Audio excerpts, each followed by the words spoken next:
Nous partons à Rochefort à présent pour une plongée dans le monde de l'édition. À côté des grandes maisons parisiennes, des petits éditeurs travaillent aussi dans nos régions. Coup de projecteur ce soir sur l'un d'entre eux avec les éditions Les Petites Allées.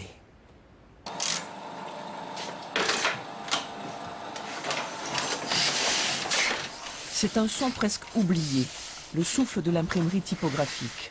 Depuis 5 ans, 2 imprimeurs amoureux de cette technique donnent une nouvelle vie à une très ancienne maison du centre de Rochefort. Une vie au rythme de la machine, faite de réflexions, d'essais et d'ouvrages souvent remis sur le métier, pour ne pas interrompre la longue lignée d'artisans détenteurs de ce savoir-faire. Différentes opérations sont longues, il faut toujours en plus revenir dessus, les vérifier, les corriger. Et quand on travaille, surtout quand on travaille dans le domaine du livre, c'est encore plus long. Il ne faut pas hésiter à multiplier les relectures, les essais éventuellement.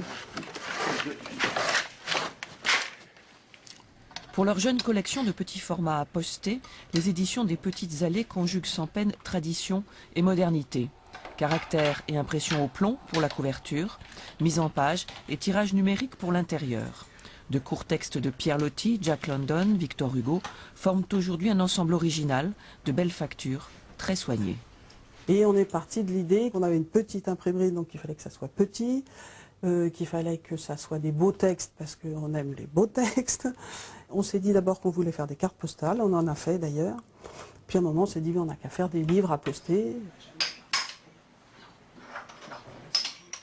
Prochaine sortie, Merveilles de la guerre de Guillaume Apollinaire, mort le 9 novembre 1914.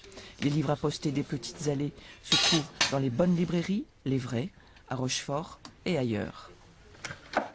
Et puis ça y est, elle est enfin partie.